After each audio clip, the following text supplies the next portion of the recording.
ছিল, এরিয়া ছিল, নির্দিষ্ট সীমানা ছিল, গণ্ডি ছিল।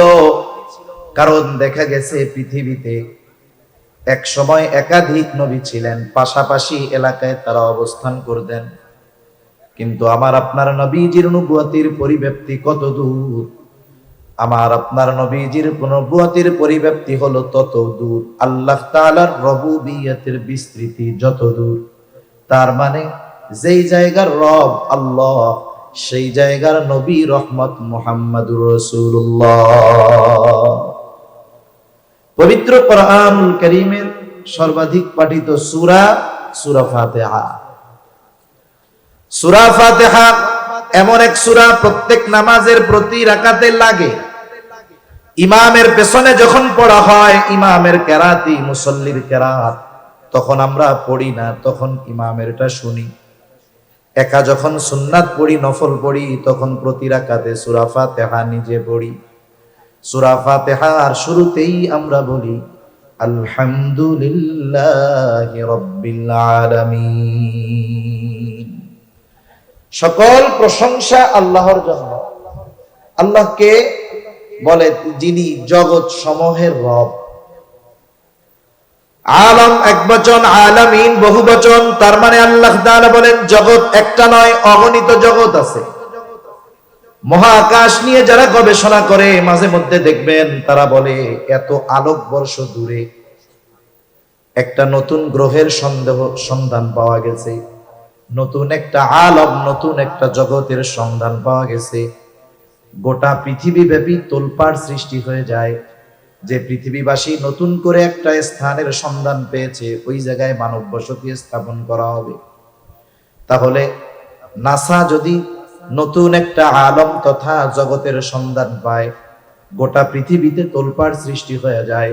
কিন্তু আল্লাহ তাআলা ১৫০০ বছর আগে আল্লাহ তাআলা কোরআনুল কারীম নাজিল করে জানিয়ে দিলেন যে শোনো, এই জগৎ শুধু একটা জগৎ এমনটা নয়, বরং এই পৃথিবী একটা জগৎ এমনটা নয়, বরং আরো অগণিত জগৎ যিনি সৃষ্টি করেছেন তিনি কে? অগণিত জগৎ।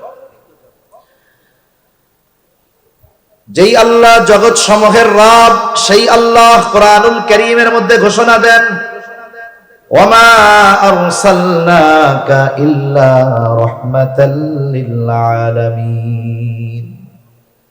আল্লাহ তাআলা বলেন শুধুমাত্র আমি আপনাকে জগৎ সমূহের জন্য রহমত হিসাবে প্রেরণ করেছি।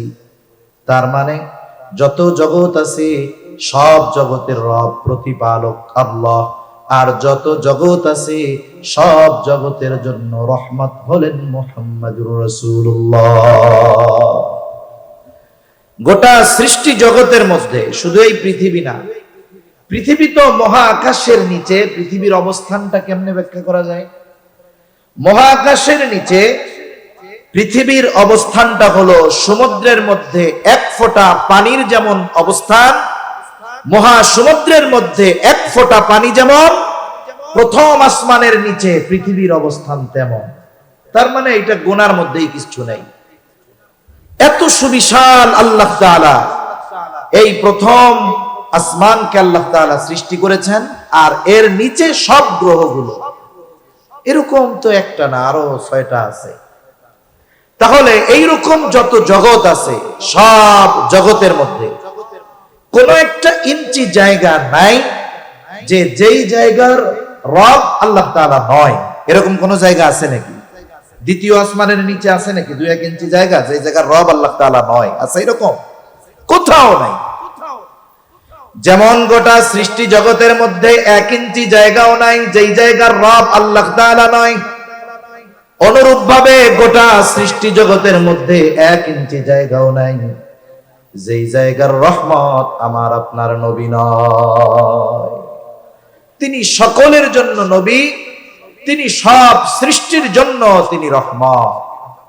শুধুমাত্র মুমিনদের জন্য নয়, বরং তিনি রহমাতুল লিল আলামিন হওয়ার কারণে পৃথিবীর সকল সৃষ্টি, এমনকি যারা অন্তরের মধ্যে ইসলামের ব্যাপারে সর্বোচ্চ বিদ্বেষ লালন করে, তাদের কর্ম কথার মাধ্যমে ইসলামের বিরোধিতা করে, এমনকি যারা স্বয়ং নবীজির উপস্থিতিতে নবীজির উপরে জুলুম করেছে, আমার আপনার নবীজিকে বারবার হত্যার অপচেষ্টা করেছে, এই মানুষগুলো আমার আপনার নবীজি রহমত হওয়ার সুবিধা ভোগ করেছে।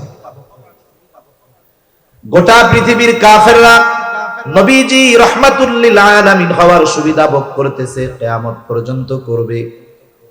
নবীর কারণেই তো আল্লাহ তাআলা যারা ইসলাম বিদ্বেষী কাফের, এদেরকে সমূলে ধ্বংস করে দিবেন না, এটা আল্লাহ তাআলার প্রতিশ্রুতি।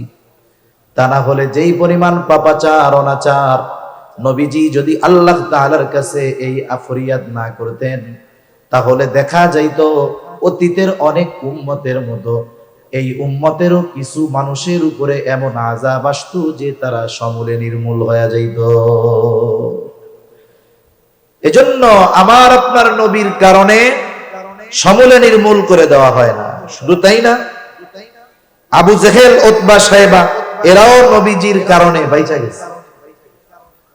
আবু জেহেল একদিন নবীজির সামনে এসে নবীজিকে শুনিয়ে শুনিয়ে বলতেছে আল্লাহ, নবীজিকে শোনায়া আল্লাহ তাআলার কাছে দোয়া করে বলে, আল্লাহ সত্যই যদি আপনি এই কোরআন নাজিল করে থাকেন, তার মানে সত্যই যদি এই কোরআন আপনি মুহাম্মাদের উপরে নাজিল করে থাকেন, তাহলে আমাদেরকে পাথর বর্ষণ করেন অথবা যন্ত্রণাদায়ক শাস্তি দেন। আবু জেহেল নবীজিকে শুনিয়ে শুনিয়ে আযাব কামনার দোয়া করে কার কাছে? আল্লাহ তাআলার কাছে। বলেন তো, আল্লাহ তাআলার কাছে কোনো বান্দার যদি কিছু চাইতে মন চায়, আল্লাহ তাআলা মনে হয় মুখ দিয়া জোরে উচ্চারণ না করলে শুনতে পারে না, এমন নাকি?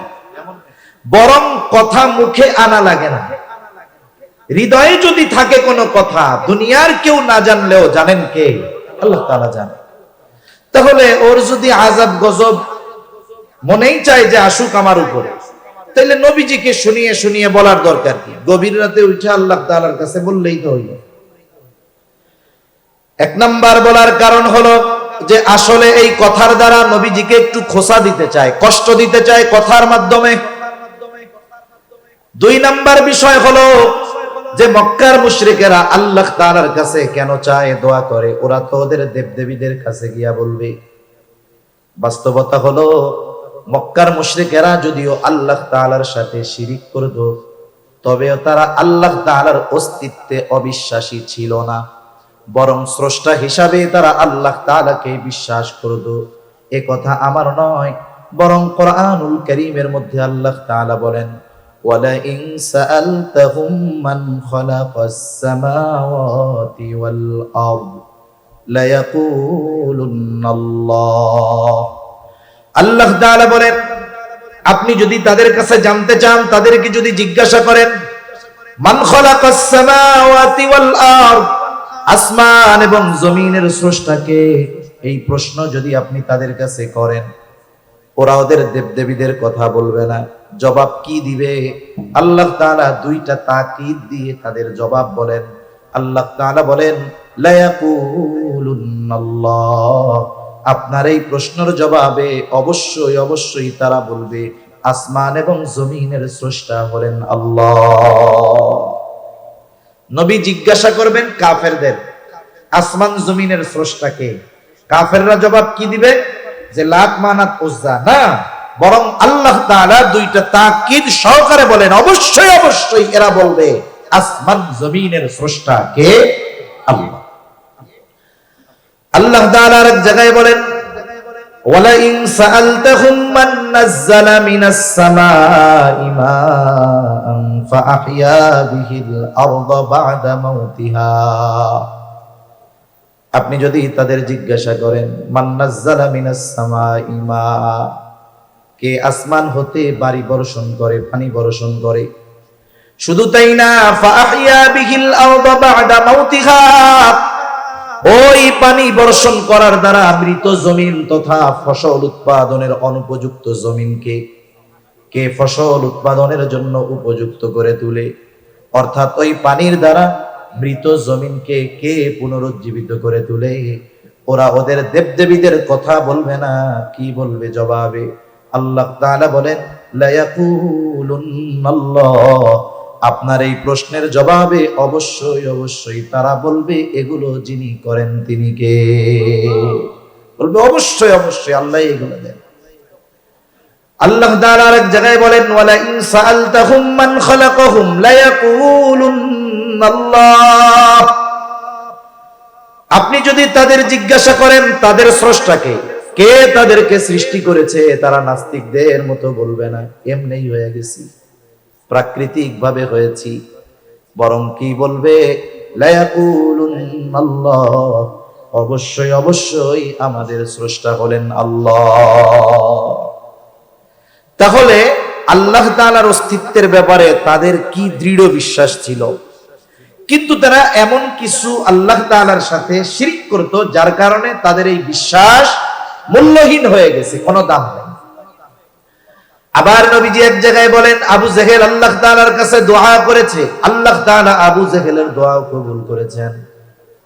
বদরের দিন সকাল বেলায় আবু জেহেল আল্লাহ তাআলার কাছে দোয়া করে বলে, আল্লাহ আজকে যারা হকের উপরে আছে, সত্যের উপরে আছে, আপনি তাদেরকে বিজয় দান করেন। নবীজি বলেন আল্লাহ তাআলা আবু জেহেলের দোয়া কবুল করেছে। বদরের দিন যারা হকের উপরে ছিল, সত্যের উপরে ছিল, আল্লাহ তাআলা তাদেরকে বিজয় দান করেছে। তাহলে নবীজিকে শুনিয়ে শুনিয়ে আল্লাহ তাআলার কাছে বলার উদ্দেশ্য হলো নবীজিকে কষ্ট দেওয়া। সে কেমন যেন নবীজিকে বলতে চায়, আসলে উপযুক্ত আমি ছিলাম, তা তোমার কাছে আল্লাহ তাআলা পাঠাইছে। ও কেমন যেন আল্লাহর কাছে বলে, আল্লাহ আমি কত প্রভাবশালী মানুষ, আমার পেছনে কত লোক আছে, আমার সম্পদের অভাব নাই, আমার মতো লোক থাকতে আপনি ওনার কাছে কোরআন নাজিল করলেন, এটা কেমন হইল? এর আগে আমারে পাথর মেরে শেষ করে দিলেন না কেন? অনেক মানুষ আছে আর একজনের সাথে তার শত্রুতার প্রয়োজন নাই, তার প্রতিবেশী, তার বন্ধু, তার পরিচিত জনের উন্নতি অগ্রগতি, তার প্রতি তার অন্তরে হিংসার বীজ বপন করে দেয়, অটোমেটিক শত্রু হয়ে যায়। হয় কি হয় না?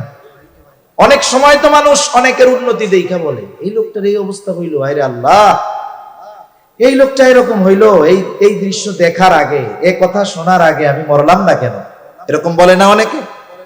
এগুলো কি খবর শুনলাম, এগুলো শোনার আগে মরলাম না কেন? এই যে বলতেছে মরলাম না কেন বা আমার মরণ হলো না কেন, এই টাইমে যদি আজরাইল এসে বলে যে তোমার তো মরতে মন চায়, তাহলে আমার সাথে চলো, ও কি মরতে চাইবে নাকি? বলবে দুরু মিয়া, আমি কি মরতে চাইছি? এমনি এমনি কইছি। তার মানে চিন্তা করেন পরশ্রী কাতরতা, হিংসা কেমন এক রোগ যে এটার কারণে অনেক সময় মানুষ নিজের মৃত্যুও কামনা করে। এজন্য বুজুর্গদের সোহবতে যাওয়া দরকার আমাদের, যাতে আমাদের এই অন্তরের রোগগুলো দূর হয়ে যায়। অন্তরের রোগ এটা জটিল এক জিনিস। যেমন পৃথিবীতে যত ভয়ানক রোগ আছে, মরণ ব্যাধি, দেখবেন এই মরণ ব্যাধি যে রোগগুলো, এই রোগগুলোর আলামত শরীরের বাহির অংশে প্রকাশ পায় খুব কম। হার্টের রোগ আপনি বাহিরে কিছু দেখবেন না, ভিতরে ক্যান্সারের জীবাণু দেহ খেয়ে ফেলছে, বাহিরে কিছুই টের পাওয়া যায় না। এই হিংসা হলো মানুষের ঈমান ধ্বংস করা, আমল ধ্বংস করার অন্যতম এক রোগ। এজন্য আল্লাহ তাআলার কাছে দোয়া করা, যারা এই রুহানি চিকিৎসক, অন্তর পরিশুদ্ধ করার চিকিৎসক, যারা হক্কানি বুজুর্গানে দ্বীনের সোহবতে গিয়ে আমাদের দিলগুলাকে পরিষ্কার করা দরকার, ঠিক কিনা বলেন? তা আবু জেহেল এই কথা নবীজিরে শোনায় শোনায় বলতেছে, মানুষ যখন আমাকে আপনাকে কোনো কথা বলবে, তিরস্কার করে খোঁচা মেরে, মানুষ হিসাবে স্বাভাবিক আমার আপনার খারাপ লাগতেই পারে, ঠিক কিনা বলেন? আবার অনেক সময় অনেক ভদ্র মানুষ আছে, মানুষ যদি তাকে তিরস্কার করে কিছু বলে চুপ করে থাকে। সবাই তো আর একরকম নয়। মনে করেন কতজন হুজুরদের বলে জঙ্গি, মোল্লা, মানুষের বাড়িতে খায়, এই করে সেই করে। দেখবেন কিছু মানুষ আছে শরীফ মানুষ, উনি খালি শুনে, কিছু বলে না, মাথা নিচু করে চলে আসে। আবার অনেক সময় অনেকে আছে যে তিনি খুব ভদ্র, সাথে আছে এক বন্ধু, এটা খুব চেতা। এখন ওই ভদ্র মানুষকে কেউ যদি তিরস্কার করে, সে যদিও কিছু না বলে, কিন্তু সাথে যে শক্তিশালী বন্ধু, সে চুপ করে বসে থাকে না, প্রতিদিন নাই। কিন্তু আল্লাহ তাআলা জবাব পাঠায় দিলেন আমার আপনার নবীর জবান দিয়ে। আল্লাহ তাআলা বলেন, হাবিব আসলে ওরা যা বলে, ওরা যা করে, ওরা যে শাস্তি কামনা করে তার চাইতে কঠিন বিষয়ের উপযুক্ত দ্বারা। কিন্তু শাস্তির উপযুক্ত হওয়ার পরেও কেন আমি শাস্তি দেই না শুইনা নেন।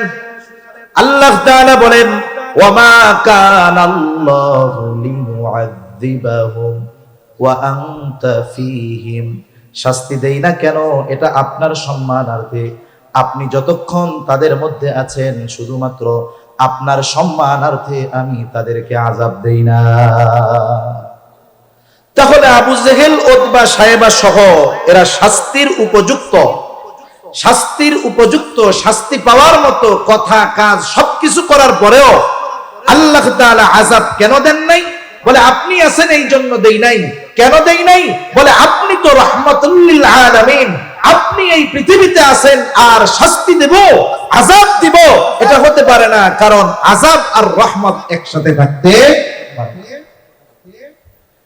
এজন্য অতীতে যত নবীর উম্মতদেরকে আল্লাহ তাআলা শাস্তি দিয়েছেন, এমনটা কখনো হয় নাই আল্লাহ আযাব দিয়েছেন আর ওই জায়গায় ওই নবী উপস্থিত আছে, এমনটা হয় নাই। আগে আল্লাহ তাআলা ওই নবীকে তার নবুয়তির এরিয়ার বাইরে নিরাপদে সরায় নিছেন, এরপরে আল্লাহ তাআলা আযাব দিয়েছেন। তাহলে আদ গোত্রের নবী হুদ আলাইহিস সালাম, আল্লাহ শাস্তি দিতে চাইলেন, হুদ নবীকে সরায় নিলেন। ইউনূস আলাইহিস সালাম যেই জায়গার নবী সরায় নিলেন, শুআয়ব আলাইহিস সালামকে সরায় নিলেন, সালেহ আলাইহিস সালামকে সরায় নিলেন। উনি ওনার নবুয়তির এরিয়ার বাইরে চলে গেল। বলেন তো আমার আপনার নবীকে কোথায় সরায় নিবে? কারণ সরানোর মতো 1 ইঞ্চি জায়গা গোটা সৃষ্টি জগতের কোথাও নাই।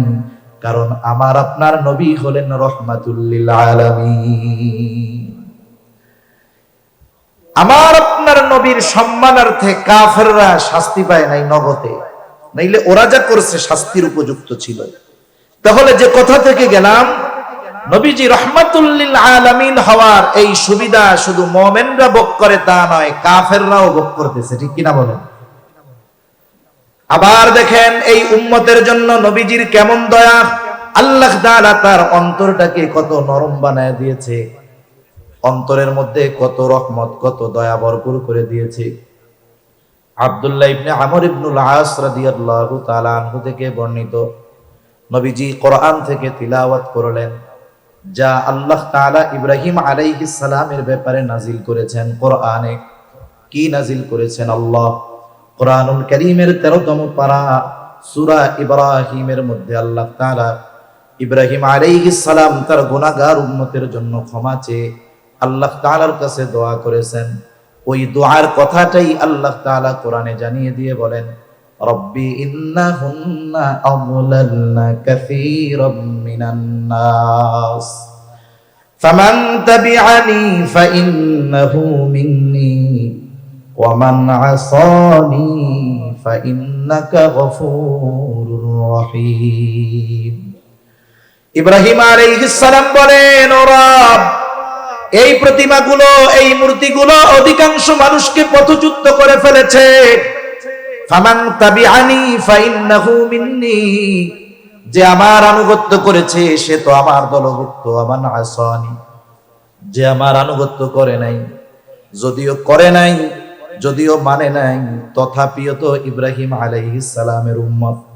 কারণ আমার আপনার নবীজির নবুয়তির পরে কিয়ামত পর্যন্ত যত মানুষ আসবে, যত মানুষ আছে, যত মানুষ দুনিয়া থেকে চলে গেছে, যে যে ধর্মের অনুসারী হোক না কেন, সকল মানুষই আমার আপনার নবীজির উম্মত। অনেক সময় এমনটা হয় যে বাধ্য সন্তানের চাইতে মা বাবা অবাধ্য সন্তানকে নিয়ে চিন্তিত বেশি থাকে, দোয়া তার জন্য বেশি করে, তার কথা মানুষের কাছে বেশি বলে। সন্তান অবাধ্য কিন্তু তার জন্য বেশি চিন্তিত থাকে। কেন? বলে মোহাব্বতের কারণে। চিন্তা করে যেগুলো তো বাধ্য ওগুলো তোর একটা রাস্তা হইছে, কিন্তু যেটা অবাধ্য এটার কি হবে? মা বাবা সন্তান খারাপ হওয়ার পরেও তাকে ত্যায্য পুত্র করে দেয় না, বের করে দেয় না, বরং তার পরিবর্তনের জন্য আল্লাহ তাআলার কাছে দোয়া করে, মানুষের কাছে বলে, উলামায়ে কেরামের কাছে বলে, দেখেন একটু কিছু করা যায় কিনা। কেন করে? মুহাব্বতের কারণে। বলেন তো, মা বাপ সন্তানকে যত মোহাব্বত করে তার চাইতে নবী তার উম্মতকে মোহাব্বত কম করে না বেশি করে? কত বেশি করে এটা মাপা যাবে না, পরিমাণ পরিমাপ করা যাবে না। কত ভালোবাসে নবী। আসলে আমাকে আপনাকে ভালোবাসে কে? দুনিয়াতেও এটা মোটামুটি বোঝা যায়। মুসিবতে বিপদে যে পাশে থাকে আসলে সে ভালোবাসে। মুখ দিয়া শুধু বললে হবে না ভালোবাসি ভালোবাসি, কিন্তু বিপদের সময় নাই। বাস্তবে এই সব মানুষ ভালোবাসে না। বাস্তবে ভালোবাসে তারা বিপদে পাশে থাকে যারা। এই দুনিয়ার বিপদ চোখ বন্ধ হবে, বিপদ শেষ। আসল বিপদ তো কিয়ামতের দিন, আসল বিপদ তো মুসিবতের দিন।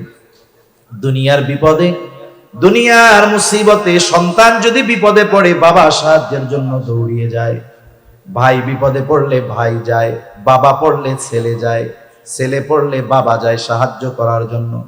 বলেন তো, কিয়ামতের দিন যখন কেউ মুসিবতে পড়বে, বাবা মুসিবতে পড়লে সন্তান কি বাবার পাশে এসে দাঁড়াবে নাকি? ওই দিনের মুসিবত এমন মুসিবত কেউ কাউরে চিনবে না। আল্লাহ তাআলা বলেন, ইয়াউমা ইয়াফিরুল মারউ মিন আখিহি ওয়া উম্মিহি ওয়া আবিহি ওয়া সাহিবাতিহি ওয়া বানিহি লিকুল্লি ইমরিইন মিনহুম ইয়াউমা ইযিন শা'নুন ইউগনি। কিয়ামতের দিন ভাই ভাইয়ের থেকে পলায়ন করবে, ওয়া উম্মিহি ওয়া আবিহি, পিতা মাতার থেকে পলায়ন করবে, ওয়া সাহিবাতিহি ওয়া বানিহি, স্ত্রী সন্তানদের থেকে পলায়ন করবে। দুনিয়ায় একটা বাবা 14 ঘন্টা 16 ঘন্টা 18 ঘন্টা ডিউটি করে, অনেকে দেশে করে অনেকে বিদেশে করে। সারাদিন পরিশ্রমের পর এই লোকটা যখন বাসায় ফিরে মা বাবার চেহারা দেখে, স্ত্রী সন্তানের চেহারা দেখার সাথে সাথে তার 16 ঘন্টা 18 ঘন্টার কষ্ট দূর হয়ে যায়। প্রবাসে যারা থাকে কত পরিশ্রম কষ্টের পরে বাসায় ফিরে মোবাইলে ফোন দেয়, এই সন্তানের চেহারাটা দেখতে যায়, একটু কথা বলে, মোবাইলের চেহারা দেখে সারাদিনের কষ্ট তার দূর হয়ে যায়। তার মানে দুনিয়ার কষ্ট দূর করার জন্য মানুষ স্ত্রীর চেহারা দেখে, সন্তানের চেহারা দেখে, মা বাবার সাথে কথা বলে, মা বাবার চেহারা দেখে।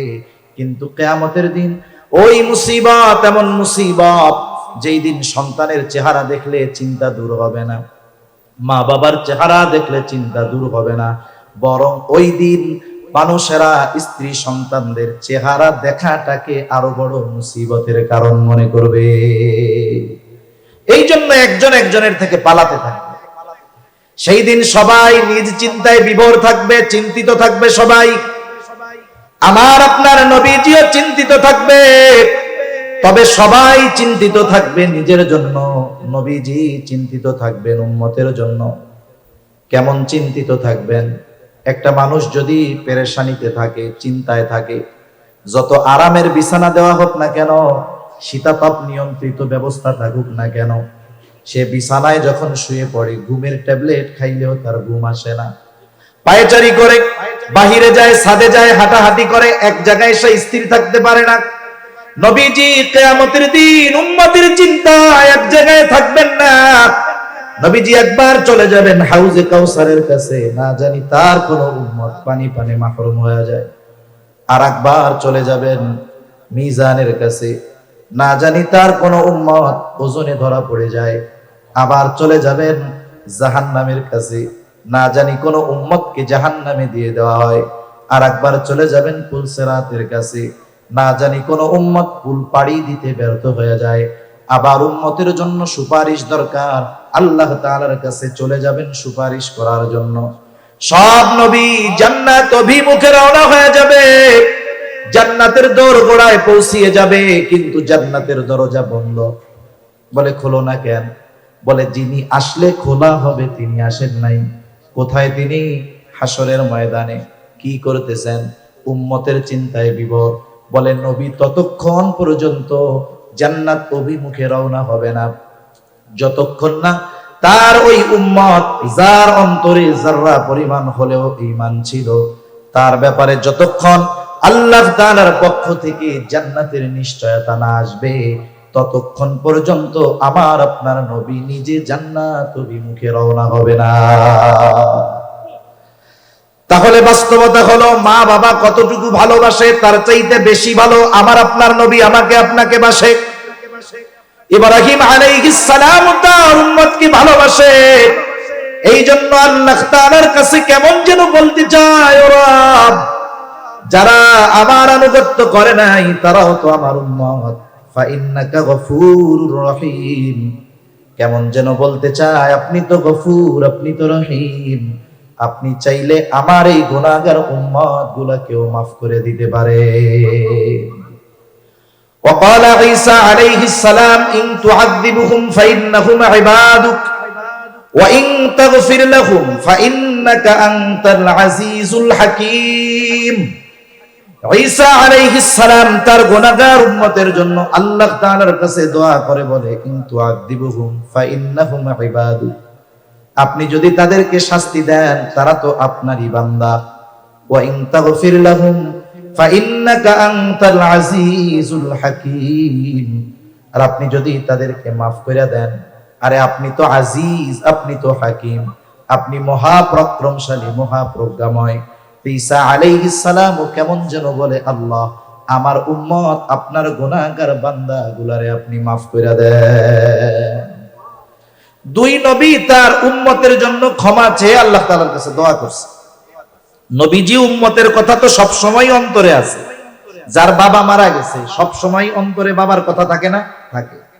কিন্তু যখন আরেকজনের বাবাকে দেখে বাবার কথা একটু তখন বেশি মনে পড়ে।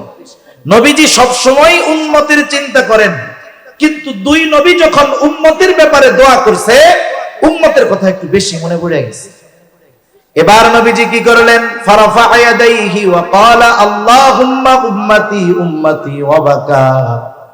নবীজি দুই হাত উঁচু করলেন, দুই হাত উঁচু করে বলতেছেন, আল্লাহুম্মা উম্মতি আল্লাহুম্মা উম্মতি, আয় আল্লাহ আমার উম্মত আমার উম্মত। আর দুই চোখ দিয়ে অজরে পানি জোরে পড়তেছে। নবীজি কান্না করেন আর এটা বলতেছেন, আমার উম্মত আমার উম্মত। আল্লাহ তাআলা জিবরাইল আলাইহিস সালামকে বলে, জিবরাইল যাও মুহাম্মাদের কান্নার কারণ জিজ্ঞাসা করো।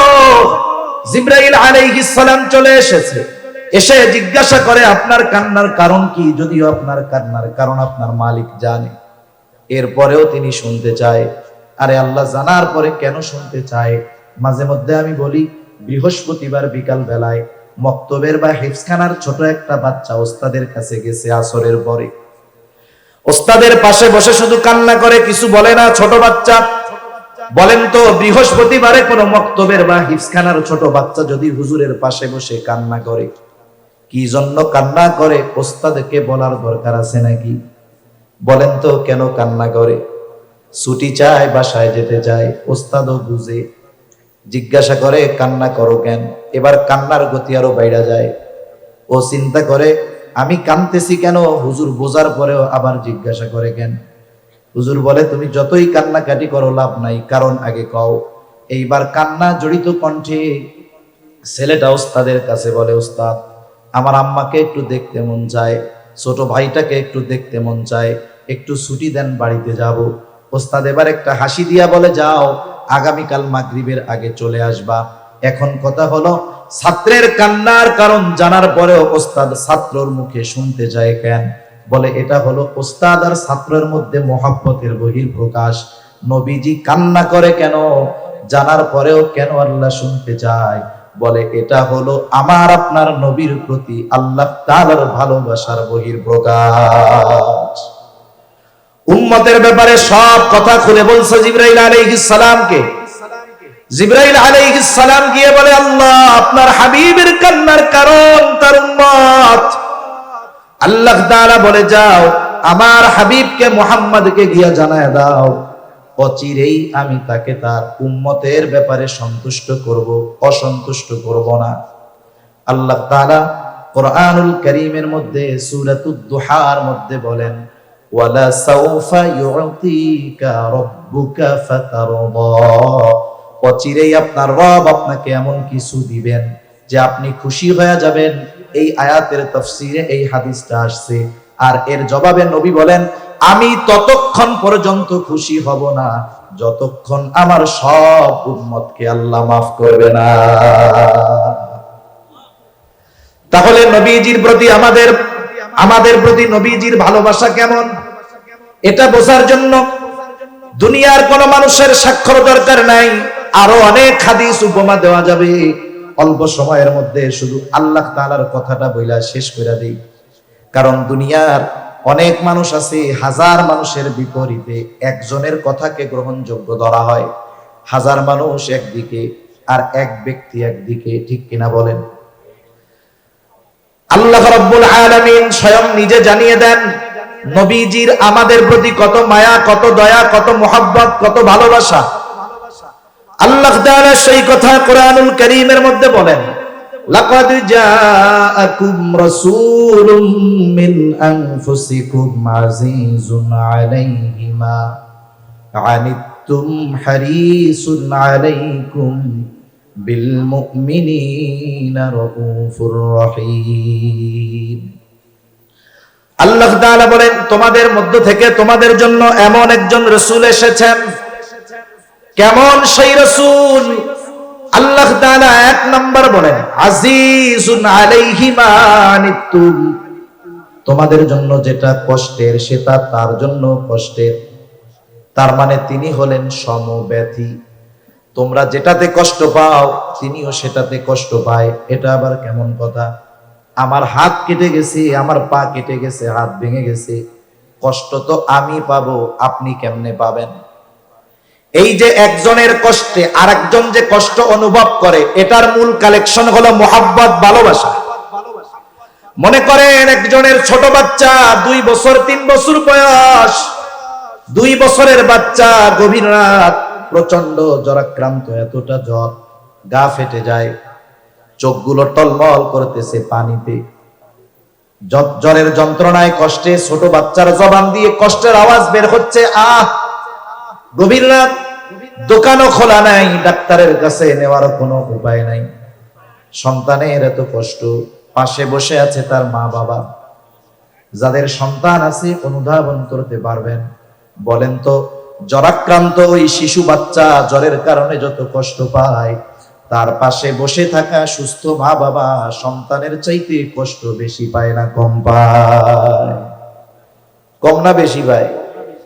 যাদের বাচ্চা কাচ্চা নেই এরা তো এটা সহজে বুঝবে না, যাদের আছে এরা বুঝবে। তাহলে কষ্ট কেন পায়? অন্য মা বাবা তো পাবে না, উনরা কেন পায়? বলে সন্তান তো মহব্বতের কারণে, ওর কষ্ট মা বাবার কষ্টের কারণ হয়। যেই মা বাবা সন্তানের কষ্টে কষ্ট পায় মহব্বতের কারণে, বলেন তো সেই উম্মতের কারণে নবী কষ্ট কেন পাবে না? সন্তানকে মা বাবা যত ভালোবাসে তার চাইতে অগণিত গুণ বেশি ভালো নবী তার উম্মতকে বাসে। আল্লাহ তাআলা সেই জন্য বলেন তিনি হলেন আজিজ, সমব্যথী। 2 নাম্বার, আল্লাহ রাব্বুল আলামিন বলেন হারিসুন আলাইকুম, তিনি তোমাদের জন্য কল্যাণকামী। তবে মুমিনদের জন্য আল্লাহ তাআলা নবীজিকে বিশেষ অনুগ্রহ বলে অভিহিত করেছেন। আর এক জায়গায় আল্লাহ তাআলা বলেন লাকাদ মান্নাল্লাহু আলাল মুমিনিনা ইদ বাআসা ফীহিম রাসূলাম মিন আনফুসিহিম, যে আল্লাহ তাআলার বিশেষ অনুগ্রহ মুমিনদের উপর যে তিনি তাদের মধ্য থেকে তাদের জন্য একজন রাসূল পাঠিয়েছেন। এই জন্য নবী মুমিনদের জন্য স্পেশাল অনুগ্রহ। এ কথাও আল্লাহ তাআলা বলেন এই রাসূল সবার জন্য সমব্যথী, কল্যাণকামী। তবে মুমিনদের জন্য স্পেশাল ভাবে তিনি কেমন? বলে বিল মুমিনিনা রাউফুর রহিম, তিনি মুমিনদের জন্য হলেন অতি সদয় পরম দয়ালু। রাউফুর রহিম হলেন আল্লাহ। রাউফুর রহিম কে? দুনিয়ার কেউ কি রাউফুর রহিম হতে পারে? যদি কেউ বলে আমার পীর সাহেব রাউফ রহিম, তাহলে তুমি বলতে হবে তুমিও বেঈমান, তোমার পীরও বেঈমান, ঠিক কিনা বলেন? রাউফুর রহিম একমাত্র আল্লাহ। ওই রাউফুর রহিম আল্লাহ, অতি সদয় পরম দয়ালু ওই মালিক নবীজির তার মুমিন উম্মতদের প্রতি কেমন দয়া, মায়া, মোহাব্বত, ভালোবাসা, এটা বোঝানোর জন্য স্বয়ং নিজের গুণবাচক শব্দ আমার আপনার নবীজির সাথে আল্লাহ ব্যবহার করেছেন। সুবহানাল্লাহ। এই কথার দ্বারা এতটুকুই বোঝা যায় যে আসলে আমার আপনার নবীর উম্মতের প্রতি কেমন মায়া। শুধু যে মুমিনদের প্রতি নবীজির এই মায়া ছিল তা নয়, গোটা সৃষ্টি জগতের সকল মখলুকের প্রতি নবীজির মায়া ছিল, দয়া ছিল, ঠিক কিনা বলেন? এজন্যই তো আল্লাহ তাআলা আমার আপনার নবীকে রহমাতুল লিল আলামিন হিসাবে অভিহিত করেছেন। আমাদের প্রতি নবীজির যেই মহব্বত, এই মহব্বত আমাদেরকে অনুধাবন করতে হবে। এই মহব্বত যদি কেউ অনুধাবন করতে পারে, ওই ব্যক্তি নবীর ব্যাপারে কোনো কটূক্তি, নবীর ব্যাপারে কোনো বেয়াদবিমূলক আচরণ, যারা নবীর মহব্বতকে অনুধাবন করতে পারে তারা নবীর প্রতি কোন ধরনের অশালীন আচরণকে মেনে নিতে পারে না, জীবন দিয়ে হলেও এগুলোর প্রতিবাদ করে, ঠিক কিনা বলেন? আল্লাহ তাআলা আমাদের সকলকে নবীজির আমাদের প্রতি মহব্বতকে অনুধাবন করে আমাদেরকেও আমাদের জীবনের চাইতে নবীজিকে বেশি মহব্বত করার তৌফিক আল্লাহ তাআলা দান করেন। সকলে বলি আমিন। ওয়া আখিরু দাওয়ানা আলহামদুলিল্লাহি রাব্বিল আলামিন।